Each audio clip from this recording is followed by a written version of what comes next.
জয় জয় Krishna east দেৱ হৃদয়ৰ পৰম মংগল সৰ্ব গুণে মনোহৰ জগত উদ্ধাৰ কৰে যাৰ গুণ নাম হৃদয়তে চিন্তে কৰো সহস্ৰ প্ৰণাম যাৰ দয়া বলে কৰা পৰ্বত চৰাৱে মুখেৰাও নাহি যাৰ হিও কবি হোৱে ও হেনয় পরমানন্দ বন্ধু মাধব কৃপা করা বাপ কৃষ্ণ আমি অজ্ঞান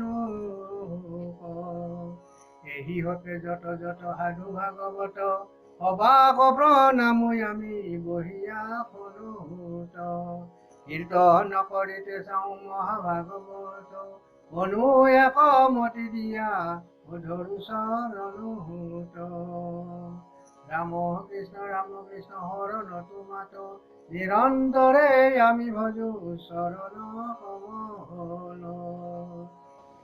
হে বিষ্ণুমূৰ্তি বৈষ্ণৱ হব শ্ৰদ্ধাভক্ত হব আজিৰ এই প্ৰাৰম্ভণিতে মই আপোনাসকললৈ সপুস্তক অঞ্জলি প্ৰদান কৰিছোঁ।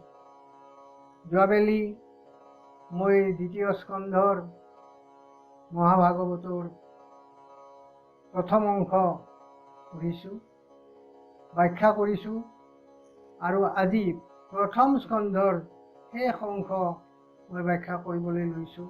হে শ্ৰোতাভক্তসকল, আপোনালোকৰ কৃপাদৃষ্টি হ'লে মই কৃতাৰ্থ হ'ম। আপোনালোকে জানে যে বক্তাতকৈ শ্ৰোতাৰ আসন ওপৰত। যেতিয়া ৰাজা পৰীক্ষিতে ভাগৱত কথা শুনাৰ কাৰণে হাবিলাস কৰিছিল আৰু গংগাৰ তীৰত ৬০ সহস্ৰ ঋষিমুনিৰ আগত এই ভাগৱত কথা তেওঁ শ্ৰৱণ কৰিছিল গুৰু শুকদেৱৰ চৰণ চিন্তি, তেতিয়া শুকদেৱে তেওঁক এটা ধন্যবাদ দিছিল। কি কাৰণে? যে তেওঁ হৰিৰ নাম শুনিব, ভাগৱত কথা শুনিব আৰু জীৱৰ ভুকুটি প্ৰদান কৰিব। এই ভুকুটিয়ে হয় জীৱৰ মুকুটি। গতিকে তেওঁ কৈছিল যে হৰিৰ নাম মই বুজা নাই, হে গুৰুদেৱ তুমি এই হৰিৰ নাম মোক অতি সহজভাৱে বুজাই দিয়া। তেতিয়া আমাৰ গুৰুজনাই শুকদেৱে মহানন্দ চিদানন্দ সদানন্দ ধ্ৰুৱানন্দ সচ্চিদানন্দ স্বৰূপানন্দ পূৰ্ণানন্দত আনন্দিত হৈছিল আৰু তেওঁৰ প্ৰবন্ধ শিষ্য মহাভক্ত মহাবৈষ্ণৱ ৰাজা পৰীক্ষিতক কৈছিল, অ ধন্য নৰপতি মতি উত্তম তোমাৰ যিটো কথা পুছিলা সংসাৰতে যে তুমি যিটো প্ৰশ্ন মোক কৰছা, মনৰ পৰা অন্তৰৰ পৰা চিত্তৰ পৰা হৃদয়ৰ পৰা তুমি যে হৰিৰ নাম শুনাৰ কাৰণে হাবিলাস কৰিছা, ইচ্ছা প্ৰকাশ কৰিছা, তাৰ কাৰণে মই তোমাক এটা ধন্যবাদ দিছো। কাৰণ তোমাৰ এই ইচ্ছাৰ লগত প্ৰভু ভগৱন্তৰ এটা আশীৰ্বাদ দয়া ক্ষমা এইটো কৰা আছে, অৰ্থাৎ ভগৱানৰ তুমি আশীৰ্বাদ প্ৰাপ্তি হৈছা। গতিকে আজিৰ এই মহান অনুষ্ঠানত এই ব্ৰহ্মসত্ৰ কিয় বুলি কৈছো? যে যত একভাৱে ব্ৰহ্ম নিৰূপয় সেই ব্ৰহ্মসত্ৰ জানিবা নিশ্চয়। নিমিৰাজে এই কথাটো শুনিছিল, কবিসত্ৰ এই কথাটো কৈছিল। গতিকে আজি এই ব্ৰহ্মসত্ৰত আপোনালোকক শতকোটিবাৰ প্ৰণাম জনাই মই মোৰ আধৰুৱাখিনি অৰ্থাৎ ভাগৱতৰ দ্বিতীয় স্কন্ধৰ প্ৰথম অধ্যায়ৰ শেষ অংশ মই পাঠ কৰিব লৈছো। আপোনালোকে মোক অলপ সহায় কৰি দিব। অ সংসাৰত ৰণ পথ আছে অসংখ্যাত, প্ৰত্যেক যুগৰ পৰা শ্ৰৱণৰ শেষলৈকে মানে ভগৱান উপাসনাৰ বহুত ধৰণৰ পন্থ বা পথ আছে। সেই পন্থৰ মাজেদি আজি ইমান দিন চলি আহি আছে। কিন্তু অনেক বিঘিনি তাত আছে অসংখ্যাত।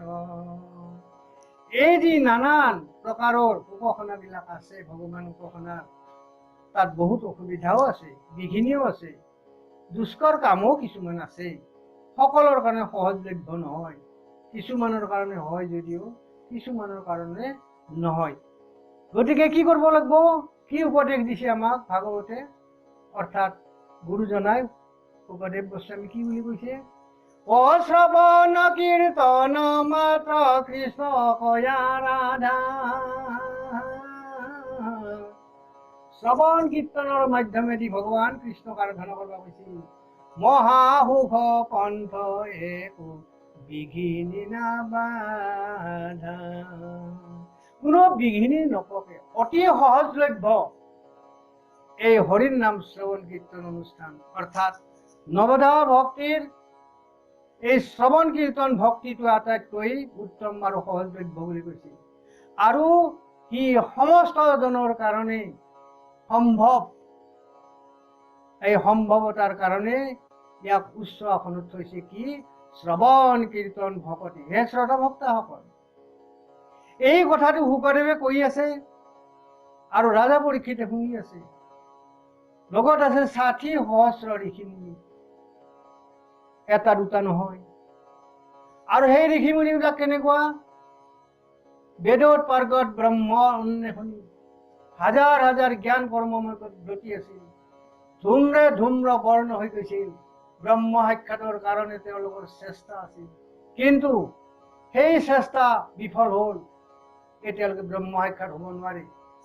কিন্তু শুকদেৱৰ ভাষ্যমতে কৈছে যে শ্ৰৱণ কীৰ্তনত ব্ৰহ্ম সাক্ষাৎ কৰিব পাৰে, যিবোৰ মুক্তি হ'ব পাৰে, মানুহৰ মানৱতা লাভ কৰিব পাৰে, ব্যক্তিত্ব লাভ কৰিব পাৰে, মনুষ্যত্বতা লাভ কৰিব পাৰে বুলি কৈছে। আৰু কি কৰিব পাৰে, স্ৰজনাৰ যিমান জীৱ আছে সেই জীৱৰ পৰা পৃথক হৈ এই পুৰুষোত্তম লাভ কৰিব পাৰে বুলি গোস্বামী কৈছে। অজাত সন্দেহ ৰতি কৃষ্ণৰ চৰণে, শ্ৰৱণত মনুষ্যৰ, দেৱলোকৰ নাইবা জীৱৰ কৃষ্ণৰ চৰণত ৰতিটো আহি যায়। নাহি কেহু গম কণ্ঠ আটকৰে পৰে, কৰি যুগত ইয়াতকে সুগম পন্থ ভগৱান প্ৰাপ্তিৰ নাই বুলি কৈছে। নিৰাকাৰ প্ৰভু ভগৱন্ত, এই নিৰাকাৰ প্ৰভু ভগৱন্ত বৈকুণ্ঠৰ প্ৰতি, যাক বেদে ব্ৰহ্ম বুলি কৈছে, এই ব্ৰহ্ম সাক্ষাৎ কৰাৰ অতি সুগম উপায় হৈছে এই শ্ৰৱণ আৰু কীৰ্তন বুলি কৈছে। আৰু ইয়াতকৈ শ্ৰৱণ কীৰ্তন পন্থতকৈ সহজ পথ আৰু নাই বুলি কৈছে। পূৰ্বতে ব্ৰহ্মাই এক চিতে তিনিবাৰ, ও বেদত বিচাৰি এহি মানে পাইলা হাৰ। এই বেদৰ হাৰ, বেদান্তৰ তত্ত্ব, উপনিষদৰ দুগ্ধ, বৈকুণ্ঠৰ কৰ্মতৰু সুপক্ষ ফল।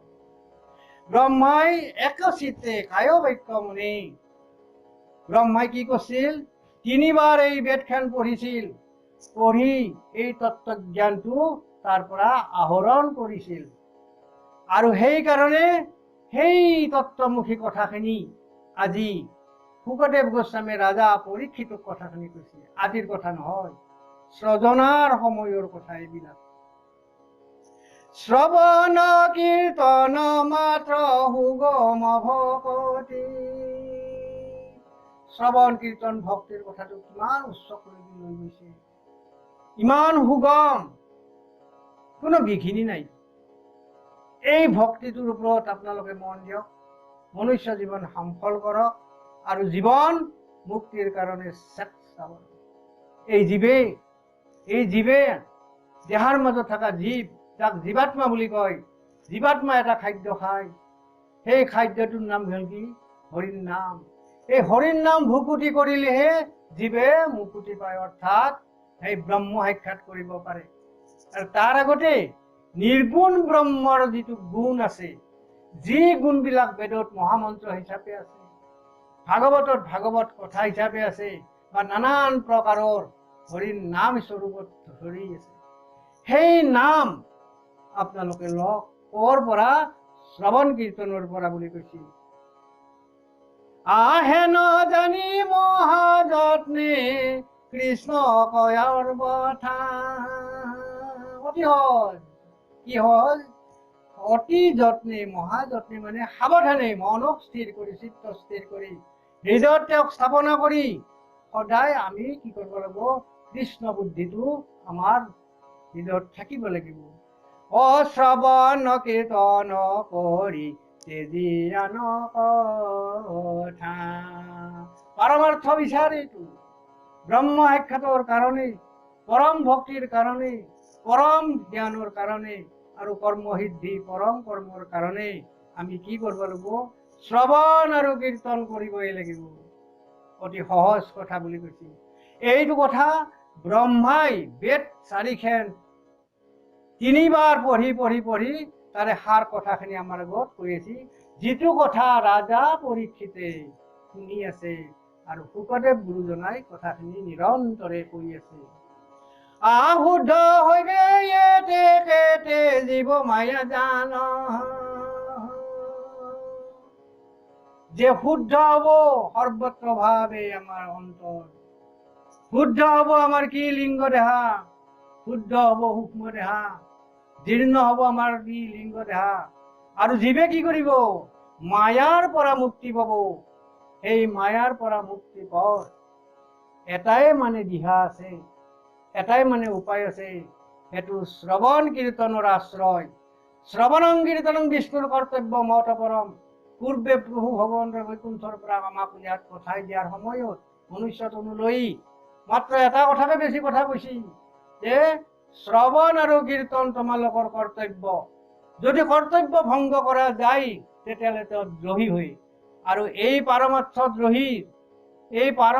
দ্ৰোহৰ দ্ৰোহিয়াৰ কোনো মানে অন্য উপায় নাই এই দোষ খণ্ডন কৰিব কোনোদিন নৰে কিন্তু পাৰে যদিহে হৰিৰ নামৰ আশ্ৰয় লয় অৰ্থাৎ শ্ৰৱণ আৰু কীৰ্তন কৰিব পাৰে বা কৰে আৰ কৃষ্ণৰ পৰম পদ পাইবাই অল্প কাল প্ৰভু ভগবন্তৰ পদৰ কথা কৈছিল শাস্ত্ৰৰ উত্তম গীতা ভাগৱত ধৰ্মৰ উত্তম নাম দেৱৰ উত্তম দৈৱকী নন্দন চৰণে কৰো প্ৰণাম আপোনালোকে নিৰন্তৰে কথাখিনি শুনি আছে আৰু গায়ো আছে ইয়াতো সেই কথা কৈছি যে অল্পকালে মানে কি হব প্ৰভু ভগৱন্তৰ চৰণ দৰ্শন হব যদিহে শুদ্ধভাৱে আমি সৎ সংগত কি কৰিব পাৰো এই হৰিৰ নাম শ্ৰৱণ কীৰ্তন কৰিব পাৰো গতিকে এই সৎ সংগ কি বস্তু গোপাল তত্ত্বত আমি আহিব লাগিব ও গোপদে বেদ ইন্দ্ৰিয় কবুলি অৰন্ত টাংক পালন এতেকে ঈশ্বৰ গোপাল বল গোপদে বেদ বেদ মানে কি ভাগৱত কথা মানে কি হৰিৰ নাম মানে কি শ্ৰৱণ কীৰ্তনত প্ৰসৱ কৰা সেই অমৃত বৈকুণ্ঠৰ অমৃত আৰু অভয় গতিকে সেই অভয় অমৃতৰ মাধ্যমেদি কি হব যে শ্ৰৱণ কীৰ্তনৰ মাধ্যমেদি কি হব প্ৰভু ভগৱন্তৰ পদ পোৱাৰ কাৰণে মানে সুবিধা হব আৰু সহজলভ্য হব এইখিনি কথা কৈ আছে 2 অধ্যায়ৰ কথা গৈলা এহি মানে শুক মুনি কহন্ত ৰাজাত বিদ্যমানে শুকদেৱ গোস্বামী শুকদেৱ গুৰুজনাই ব্ৰহ্মমুখে আহিছে তেওঁ আহি মহাবৈষ্ণৱ পৰীক্ষিত ৰাজাক বিদ্যমানে কথাটো কৈছিল অৰ্থাৎ 60 সহস্ৰ ঋষি মুনিৰ আগত এই কথাটো খোলাখুলি ভাৱে কব পাৰিছিল শুদ্ধ কথা হৰিৰ নাম উচ্চস্বৰে কব লাগে প্ৰকাশ কৰিব লাগে প্ৰকাশ্যে কোনো দ্বিধাবোধ নাই সেইকাৰণে পদটোত কৈছি অ শুক মুনি কহন্ত ৰাজাত বিদ্যমানে 2 অধ্যায়ৰ কথা গৈলা এই মানে জ্ঞানী মনুষ্যৰ এই মানে প্ৰয়োজন ভক্তি তত্ত্ব অধংগ আৰু পৰম জ্ঞান এইবিলাক যিবিলাকৰ আছে যি ভক্তৰ চৰিত্ৰত হৃদয়ত চিত্তত এই 3টা বস্তু আছে সেইবিলাকক জ্ঞানী মনুষ্য বুলি কয় আৰু পদটোত কি বুলি কৈছি ও জ্ঞানী মনুষ্যৰ সিমানে প্ৰয়োজন কৰিবা কৃষ্ণৰ মাত্ৰ শ্ৰৱণ কীৰ্তন বৈকুণ্ঠৰ প্ৰতি যাক বেদে ব্ৰহ্ম বুলি কৈছি। আৰু সেই কৃষ্ণেন্দু পৰম ব্ৰহ্মম স্বয়ং, কৃষ্ণই ব্ৰহ্ম। সেই ব্ৰহ্মই পৃথিৱীত যিমান লীলা অৱতাৰ কৰিছি, 10 অৱতাৰে হওক বা 24টা অৱতাৰে হওক, সেই অৱতাৰৰ জন্ম, কৰ্ম, গুণ, লীলা, চৰিত্ৰ, কাৰ্য, কাৰণ, কৰ্মাণি এই সমস্তবিলাকে হৰিৰ নাম। আৰু এই হৰিৰ নাম প্ৰকাশ কৰছে কি ভগৱানে নিজে অৱতাৰ ধৰছে নিৰাকাৰৰ পৰা সাকাৰৰ লগি, নিৰ্গুণৰ পৰা গুণক লগি, শাশ্বতৰ পৰা অশাশ্বত লগি, সেই নিগমৰ পৰা আগমক লগি, নিবৃত্তিৰ পৰা প্ৰবৃত্তিক লগি, গতিকে অপ্ৰাকৃতৰ পৰা প্ৰাকৃতক লগি আছে এই ৰহস্যবাদ। গতিকে এই ৰহস্যবাদখিনি ক'ত আছে? হৰিৰ নামত আছে। আপোনালোকে কেনেকে পাব? যে শ্ৰৱণ কীৰ্তনতহে মাত্ৰ পাব বুলি কৈছি। যিটো শ্ৰৱণ কীৰ্তন অনুষ্ঠান ধৰ্মৰ উত্তম বুলি কৈছি, উত্তম পন্থ বুলি কৈছি। গতিকে হে শ্ৰোতা ভক্তসকল, কি অভয় অমৃত কথা এইবিলাক। গতিকে আমি সকলোৱে বিনাশী, আমি পৰতন্ত্ৰ, আমি পৰৰ তলত আছো, অৰ্থাৎ ভগৱানৰ তলত আছো আমি। গতিকে স্বতন্ত্ৰ নহয়। যদি স্বতন্ত্ৰ নহয় তেতিয়াহ'লে ভগৱানৰ মুখৰ বাণী, বেদৰ বাক্য, এই ভাগৱত কথা আমি নিশ্চয় মানিব লাগিব, শুনিব লাগিব। নহলে কি হব? ও মনুষ্য জন্মিৰ কৰ্মে নিশেষ জনিত বুৰি দীন বন্ধু দামোদৰে, ও বাৰে বাৰে শুনিলো পাৰ। যদি আমি এই কথাটো নামানো তেতিয়া এইটো কি হব? ভগৱানৰ বাক্য মানাটোত নহব বুলি কৈছে। আৰু সেইটোৰ ফলত কি হব? আমি বাৰে বাৰে আমাৰ এই জীৱে কি হব? মৃত্যুবৰণ কৰিব লাগিব। আৰু পুনৰ জন্ম হৈ তৰু তৃণ লতা বৃক্ষ গৰু ছাগল হিয়াৰ কুকুৰ কীট পতংগ হৈ পেলাই নিকাৰ খুন্দিব লাগিব। কাৰণ আমাৰ নিজাকে একো নাই। প্ৰভু ভগৱন্তই যিটো ইংগিত কৰে আমি সেইটোহে কৰিব পাৰো। তেওঁ যেনেকে আমাক চলয় আমি সেনেকেহে চলিব পাৰো। তুমি যাক পালা, আমাৰ মাধৱদেৱৰ ঘোষাত কৈছিলো, সিটো জনয় আমি হৰি হৰি হৰি হৰিয়ে, ও তুমিহে পালিয়া পুৰা হুয়া অন্তৰ যামি। কৈছি এই ভাগৱতৰ বেদৰে সাৰ কথা মহাপুৰুষ মাধৱ পুৰুষে আমাক এইখন যুগলত দেখুৱাই দিছিল। তুমি যাক পালা সেইটো জানো আমি মানে হল কি? আমি জীৱৰাজি, জীৱবৰ্গ, অপৰা প্ৰকৃতি, জীৱাত্মা। গতিকে এই সুন্দৰ কথা জীৱৰ পৰম শান্তিৰ কাৰণে, চিত্ত ৰঞ্জনৰ কাৰণে, আৰু এই পাৰ্থিৱ জীৱনৰ আস্বাদন, সেই আস্বাদনটো যিটো সম্ভোগ বুলি কয়, এই সম্ভোগটো লোৱাৰ আপোনাৰ সুবিধা শ্ৰৱণ কীৰ্তনৰ মাধ্যমে। যদি আপোনালোকে শ্ৰৱণ কীৰ্তন নকৰে এই সম্ভোগটো নাপাবা, আৰু চিত্তৰঞ্জন নহব, অকল মনোৰঞ্জন হব। মনোৰঞ্জনটো পৃথিৱীৰ বস্তু, বৈকুণ্ঠৰ বস্তু নহয়। ই ক্ষণস্থায়ী। মৃত্যুৰ সময়ত সি কি হব? সি পঞ্চভূততে মিলি যাব বুলি কৈছে। গতিকে কৈছি হে শ্ৰোতা ভক্তসকল, শ্ৰৱণটোহে আচল, শ্ৰৱণটো আৰু এই ভকতিবিহীন জ্ঞান কৰ্ম চবেই ব্যৰ্থ। যদি শ্ৰৱণ কীৰ্তন ভকতি যদি নকৰো চবেই ব্যৰ্থ বুলি কৈছে। পঢ়িলো বেদান্তৰ তত্ত্ব মৰ্ম মাধৱ পুৰুষে। আৰু কি কৈছে জানে? যে কেৱলে ভকতি পুৰুষক তাৰে, সহায় কাকোৱে নাচাৱে, জ্ঞানে কৰ্মে তাৰিতে নাপাৰে, ভকতি নাপাৱে যাৱে। যেতিয়াকলৈ ভকতি নহব, ভকতিত সিদ্ধ নহব, নিৰ্গুণ ভকতি নাপাব, অকপট ভকতি নাপাব, অব্যভিচাৰী ভকতি নাপাব, তেতিয়াহ'লে কি হব? তেতিয়ালৈকে জীৱৰ মানে পাৰমাৰ্থ পন্থটো ৰুদ্ধ হৈ থাকিব বুলি কৈছে। ও যেন ফল পাৱে হবে দেৱতাক যশি লোভে সৰ্বসিদ্ধি এক গোবিন্দক ভজি। গোবিন্দৰ ভজনাটো বৰ ডাঙৰ ভজনা। ভগৱান কৃষ্ণৰ নাম গোবিন্দ। গতিকে কৈছি হে শ্ৰোতা ভক্তসকল, গোবিন্দক ভজনা কৰবা একবাৰ ভাববা। আৰু আমাৰ যুগলতো কৈছি, আমাৰ সহজভাৱে মাধৱ পুৰুষে কৈছি, এ ভাবো ক ভাই ভজ ভগবন্ত ভক্তি ভাবে ভগবন্ত ভজিয়া পরম গতি পাবে ভাবক ভাই ভজ ভগবন্ত ভক্তি ভাবে আর ভগবন্ত ভকত সমনে নারাবে ভাবক ভাই ভজ ভগবন্ত ভক্তি ভাবে এনে ধুনীয়াকে কথাখিনি কৈছে সমন মানে যমৰ লগত পাপৰ লগত কৰ্মৰ মনৰ লগত কৰ্মৰ জড়তাৰ লগত আমাৰ সম্বন্ধ নাথাকে যদিহে শ্ৰৱণ কীৰ্তন মানে একান্ত ভক্তিত মানুহটো ব্ৰতী হ'ব পাৰে আৰু তাৰে প্ৰসাদ হিচাপে এই অভয় অমৃত বৈকুণ্ঠত চাদত অমৃতময় পূৰ্বে আসলা বৈকুণ্ঠত কৃষ্ণৰ কৃপাত তেবে অৰ্ধেক বৈয়াক গলে প্ৰাণিলা পদ্মকল্পত ব্ৰহ্মা দিলা নাৰদক এইটো ফলাৰ ৰহস্যটো নাৰদ আনি ব্যাসক দিলা দিলে কণ এই গেলা ভাগি ইডালে সিডালে প্ৰমুখে ভূমিত কৰিলা এই অভয় অমৃত চাদত অমৃতম ৰসময় নিগম কল্পৰ তৰু গলিতম ফল বুলি কৈছিল তাত সীতাহাৰ চাল নাই কিন্তু মহাৰসত ৰচিত আৰু সেই ৰসৰ কাৰণে আপোনালোকে এনেকে মজি আছে এনেকে কথাখিনি শুনি আছে এনেকে কাম বন এৰি পেলাই আপোনালোকে ইয়াতে ধ্যানত আছে অজ্ঞানীয়ে হেবে জ্ঞান দেৱতাসকল লোভে সৰ্বহৃদিয়ে গোবিন্দ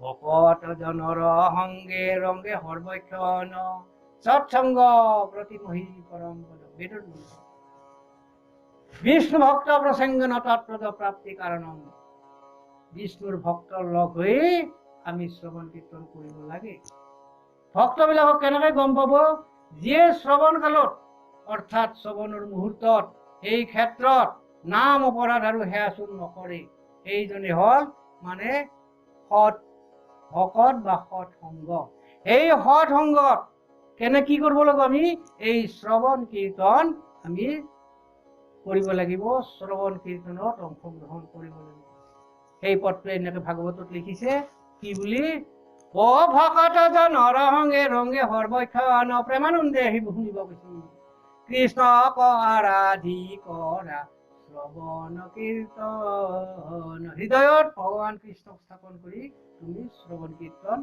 কৰা এই মানে মাত্ৰ পুৰুষাৰ্থ পুৰুষৰ এই মানি যেতিয়া ধৰ্মানি যদি পৰিৱৰ্তন হ'ব তেতিয়া ধৰ্ম অৰ্থ কাম মোক্ষ চতুৰ্বৰ্গ সিদ্ধি হ'ব বুলি কৈছি আকৌ এবাৰ শুনি লওক এই ভাগৱতৰ পদটো আৰে সিমানে মাত্ৰ পুৰুষাৰ্থ পুৰুষৰ আন কৰ্ম হবে ব্যৰ্থ হৰি বিমুখৰ আগম কথাই দি গ্ৰাম্য কথাই দি মানে ভগৱান প্ৰাপ্তি নহয় চাৰি পুৰুষাৰ্থ সিদ্ধ নহয় চাৰি পুৰুষাৰ্থ ধৰ্ম অৰ্থ কাম মোক্ষ এইটো সাধন কেতিয়া কৰিব পাৰিব মানে শ্ৰৱণ কীৰ্তনতে পাৰিব বুলি কৈছে গুণন্তে উপজে জ্ঞান শুদ্ধ হৈ মতি ইহ পৰ লোকৰ সুখৰ বিৰকহুতি বিষয় সম্বন্ধ সুখ ৰূপ ৰস গন্ধ স্পৰ্শ শব্দ ইয়াৰ পাছে পাছে ঘূৰা যিটো সুখ এই সুখৰ লগত এই পাৰমাৰ্থ সুখৰ অৰ্থাৎ এই শান্তিৰ তুলনা নহয় বুলি কৈছে এই অমৃতৰ লগত সেই গ্ৰাম্য কথাৰ তুলনা নহয় বুলি কৈছে কৈছে কি যে সমস্ত বিৰগতি হৈ যাব পাৰ্থিব ৰূপ ৰস গন্ধ স্পৰ্শ হ'ব কাম ক্ৰোধ লোভ মোহ মদ মাৎসৰ্য সমস্তবিলাক বিনাশ হ'ব আৰু কি হ'ব জানে এই পৰম সুখত তেওঁ কি হ'ব শান্তিত তেওঁ শান্তি পাব সেই শান্তিটো কি অন্তৰিক্ষ শান্তি ব্ৰহ্ম শান্তি পৰম শান্তি নিজ শান্তি স্বশান্তিত তেওঁ কি হ'ব নিজে নিজে আনন্দ হৈ থাকিব আৰু এইটো হৈছে কি প্ৰভু ভগৱন্তৰ অভয় অমৃতৰ খেলা বুলি কৈছে মোক্ষতয় অধিক সুখ সপ্ৰেম ভকতি মুক্তিতকৈও ওপৰৰ বস্তু সপ্ৰেম ভক্তি অন্তৰংগ ভক্তি নিৰ্গুণ ভক্তি অভয় অমৃত ভক্তি গতিকে হে শ্ৰোতা ভক্তসকল এই ভক্তিৰ ওপৰত আপোনালোকে গুৰুত্ব দিয়ক শাস্ত্ৰই বাৰে বাৰে এই কথাটো কৈ আছে এই কাৰণে কৈছে কি মহাপুৰাণ সূৰ্য পুৰাণ এই ভাগৱতৰ নাম ভক্তি শাস্ত্ৰ ভাগৱত বুলি কৈছে গতিকে এই ভগতিৰ লগত সমস্ত কথাটো জড়িত হৈ আছে। আহে ন শুনি সুতত হৌনকে বিনাৱন্তা, এইটো কাহিনী আৰু ক'ত? গংগাৰ তীৰত নহয়, নৈমিষাৰণ্যত সৌনক মুনি যেতিয়া মাতি লৈ গৈছিল আৰু তাতে সত্ৰপাতি 28 সহস্ৰ ঋষি মুনিৰ আগত যে ভাগৱত কথা কৈছিল, সেই তাৰে পৰা বস্তুটো আঁত ধৰিছে, তাৰে পৰা উমটো আনিছে। এই জকেলগি অৰ্থাৎ এতিয়া পৰ্যন্ত ভাগৱত যিমানখিনি আগবাঢ়ি আছো আপোনালোকে শুনি আছে, সেই তাৰে লগতে মানে যোগ কৰি সৌনক মুনিয়ে সুতত সুধিছে, উগ্ৰশ্ৰৱা সুত, লমহৰ্ষণৰ পুত্ৰ ক'ত সুধিছে? সেই নৈমিষাৰণ্যত। কি বুলি সুধিছে পদটোত চাওক আপোনালোকে। আৰ হেন শুনি সুতত হৌনাক বিনাৱন্তা, আউৰ কিবা সুকত শুনি পতি পুছিল। তেওঁলোকে ইমান উগ্ৰ হৈছি কথাখিনি শুনি শুনি, ইমান ৰচিত হৈছি যে তেওঁলোকে কি কৈছি, তাৰ পাছত কি হৈছি, তাৰ পাছত সুকে মানে ৰাজা পৰীক্ষিতক কি কৈছি, আমাক ক'ব লাগে ক'ব লাগে ক'ব লাগে, এই বুলি 2 হাত জোৰ কৰি 28 সহস্ৰ ঋষি মুনি মানে প্ৰসংগত আমাৰ শুনি আমাৰ সৌনক মুনিয়ে প্ৰশ্ন কৰিছে যে পাছৰখিনি কথা কওক। শুনন্তে উৎসুক আছে 2 বৈষ্ণৱৰ, দুটা বৈষ্ণৱ, কোন কোন? শুকদেৱেও আৰু আমাৰ ৰাজা পৰীক্ষিত। কিন্তু এটা হ'ল ভগ, সেইটো হ'ল পৰীক্ষিত, আৰু এটা বট, সেইটো হ'ল শুকদেৱ। অৰ্থাৎ বিষ্ণু বৈষ্ণৱ, ভক্ত আৰু ভগৱন্ত, এই দুইটা শব্দৰ লগ হৈ ভগৱত হৈছে। কি বুলি কৈছে শুনক। অ শুনন্তে উৎসুক আছে 2 বৈষ্ণৱৰ, যেন ভৈল সংবাদ নিৰন্তৰ। কথাখিনি আমাক ক'ব লাগে, আমি শুনাৰ কাৰণে ইচ্ছুক হৈ আছো। কেনেকৈ নুশুনে কৃষ্ণ কথা যিটো নৰ, যে কোনো কথাই নুশুনে কৃষ্ণৰ। ব্যৰ্থে আয়ু হৰে সূৰ্য ইটো পুৰুষৰ, সময়ে সময়ে কালে এনে গৈ আছে। কিন্তু যে হৰিৰ কথা মুঠে শুনা নেই, তেওঁৰ জীৱনটো এনে গৈছে। হেন জানি কৃষ্ণ কথা সংহাৰতে হাৰ, কহি এক শোক আয়ু সাম্ফল আমাৰ। 5 বছৰত নুশুনে, 10 বছৰত নুশুনে, 50 বছৰত নহয়, 6 বছৰ আয়ুস পায়ো যদি হৰিৰ কথা নুশুনে, সেই আয়ুসৰ কোনো মূল্য নাই বুলি কৈছে। এইটো কোনে কৈছে? এইটো পাৰমাৰ্থ দৃষ্টিত কথাখিনি কৈ আছে। অ কৰ্ণৱতে ভকতৰ নৈগে দামোদৰ, কুকুৰ সদৃশ এইটো নিৰ্দয়ী পামৰ। যাৰ কাণত ভগৱান দামোদৰৰ অৰ্থাৎ কৃষ্ণৰ অৰ্থাৎ ভাগৱতৰ কথা যদি মুঠে শুনা নাই, কুকুৰৰ লগত তুলনা কৰিছে। বিষ্টা মূত্ৰ ভুঞ্জে যেন অধম শুকৰে, শুকৰ মানে বাৰা, বোলে বাৰাহে যেনেকে মল মূত্ৰবিলাক খায়, উঠে যেনে কণ্ঠ কক চবায়াতি মৰে, উটবিলাকে যেনেকে মৰুভূমিৰ কাটাবিলাক খাই খাই খাই খাই মুখৰ তেজ ওলাই যায়, তাৰে লগত তুলনা কৰিছে। যি নৰে, যি মানুহে হৰিৰ কথা মুঠে শুনা নাই। যেন গাধে ব্যৰ্থ মাত্ৰ বহি মাৰে ভাৰ, গাধাই যেনেকে ভাৰ বহি মৰে, আমি সংসাৰ সংসাৰত কি কৈছো, এই ভাৰহে বহি আছো। আৰু হিচাৰি গতা পশু পতন্ত তাহাৰ, নাপাতয় তান কৃষ্ণ ইটো কথাত, ভৈলা 2 কৰ্ণ তাৰ দুটি ভীতি গাত। আৰ কৃষ্ণ গুণ নাগে কৰে আনকে বাইখান, জানা জিবা ভৈলা তাৰ দাদুৰি সমান।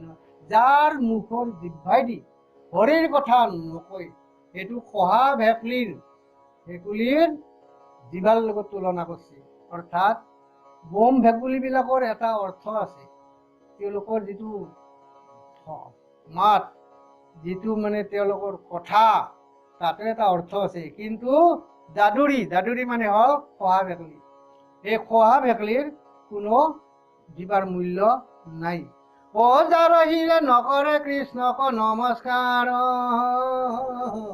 কিৰীটি মাথা তাৰ ভৈলা যেন ভাৰ ৰাজ ৰাজেশ্বৰ হৈও যদি ভগৱানৰ চৰণত যদি মূৰ নকৰে আত্মনিবেদন নকৰে আঁঠু নাকাৰে সপুষ্টক অঞ্জলি নকৰে সেই ৰাজা চক্ৰৱৰ্তী ৰাজা হলে তাৰ কোনো মূল্য নাই কৃষ্ণৰ নকৰে কৰ্ম যিটো হস্ত দুই যিয়ে কৃষ্ণ অৱতাৰত বা 10 অৱতাৰত বা 24টা অৱতাৰত যি কৰ্ম হাতেদি কৰিব লাগে সেই কৰ্ম যদি কোনো মানুহে নকৰে যিজনে নকৰে কি কৈছি যে তেওঁৰ মানে কি কৈছি তেওঁক ফল লগত তুলনা কৰিছে মৰা ফল লগত তুলনা কৃষ্ণৰ কথা নকজিতো নকৰে গমন বৃক্ষৰ সদৃশ তাৰ দুখানি চৰণ যিয়ে ধৰ্মৰ অনুষ্ঠানক নাযায় শ্ৰৱণ কীৰ্তন অনুষ্ঠানক নাযায় যে কৃষ্ণৰ স্থানক নাযায় তেওঁৰ ভৰি দুখন বৃক্ষৰ লগত তুলনা কৰি কথাখিনি কৈছে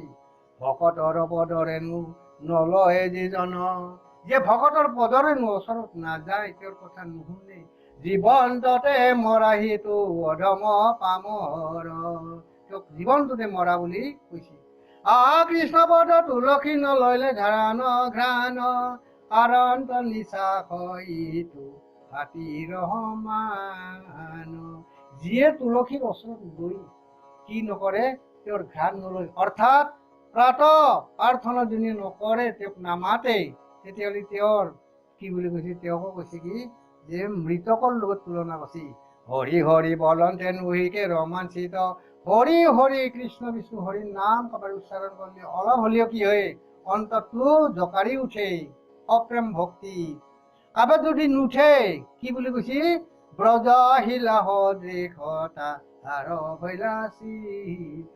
তেওঁৰ চিত্ৰখন কি বুলি কৈছে শিলৰ লগত তুলনা কৰিছে হেন জানি সুত শুনিয়ে কয় অভিমত সেই সুত কথাখিনি কৈ আছে শুনা এতিয়া কি যি কথা কহিলা সুকে ৰাজাৰ আগত সৌনক মুনিয়ে সপুষ্টক অঞ্জলি কৰি সুতত কৈছি যে আমাৰ সুখদেৱ গোস্বামী ৰাজা পৰীক্ষিতৰ আগত যেখিনি কথা কৈছি সেইখিনি কথা তুমি হেলা নকৰি কবা কৃপা কৰি আমাৰ আগত কবা আমাৰ ইচ্ছা আছে আগ্ৰহ আছে কহি সমস্ত মাত বিদ্যমান কোনো সংকোচ নকৰিবা তুমি বিদ্যমানে সমস্ত কথাখিনি কৈ যোৱা তৃতীয় শ্ৰদ্ধাৰ কথা মান কহি সমস্ত মাত বিদ্যমান তৃতীয় স্কন্ধৰ কথা গইলা সিমান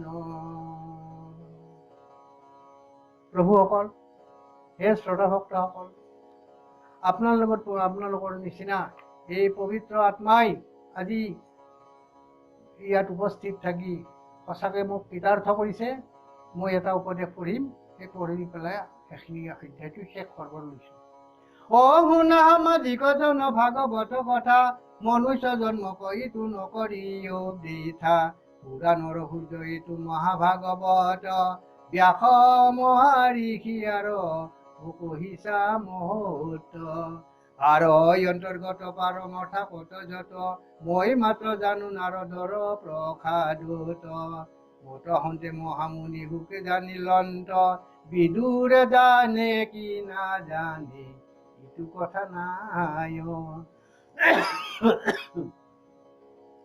টিকা ভাইছা চাই মহাবুদ্ধিৰ প্ৰভাৱে কেহ জানে তাৰ তত্ত্ব অৰ্থক নাপাৱে বৈকুণ্ঠৰ শাস্ত্ৰ কৃষ্ণ মুখৰ বচন আৰু কি অৰ্থক জানে সেয়ে সিজন কলিৰ যুগত শ্ৰোতাৰ ভিতৰত কোন বিলাকে এই কথা উপলব্ধি কৰিব পাৰিব ইয়াৰ সাৰ গৰ্ভটো ল'ব পাৰিব এই কথাটো শুনক শুদ্ধভাৱে লৈলে এইটো কৃষ্ণ হৰণ ভকতিৰ প্ৰসাদে নিৰ্মল হৈ মন কৃষ্ণ শৰণ ললে সি মন শুদ্ধ হব বুলি কৈছে সি মহাজনে ইয়াৰ তত্ত্ব জানয় ভাগৱত পুৰাণৰ কৰিল নিৰ্ণয় জানিয়া কৃষ্ণত কৰা একান্ত ভকতি কলি যুগে কৃষ্ণ নাম কীৰ্তনে কলি যুগত ভাগৱত কীৰ্তন আৰু শ্ৰৱণ এই গতিত বাদে বেলেগ গতি নাই। বিশ্বামিত্ৰ পৰাশৰ আদি মুনিগণ জলবায়ু পত্ৰ মাত্ৰ কৰন্ত ভোজন। ইমান টান আছে।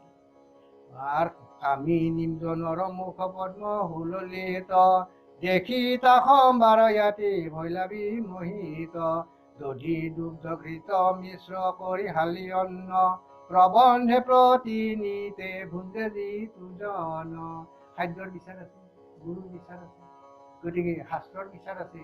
যিবিলাকে খাদ্য সুগম খাদ্য শাস্ত্ৰবিহিত খাদ্য খাই অৰ্থাৎ নিৰামিষৰ কথাটো বিশেষ কৰি আছে, সেইজনে যদি ওপৰৰ কথাখিনি যদি মানি কাবে যদি সঁচাকে যদি ভাগৱতত শৰণ লয় আৰু কৃষ্ণ শৰণ লয়, তেতিয়াহ'লে শ্ৰৱণ কীৰ্তনক আশ্ৰয় কৰে, সেইজনে মানে ভাগৱত তত্ত্বটো পাব বুলি কৈছে। কিয়জনে পাৰে যদি ইন্দ্ৰিয় জিনিত, যদি ইন্দ্ৰিয় সংযম কৰিব পাৰে, বিন্দাগিৰি পৰিতে বেসাগৰ তৰিত।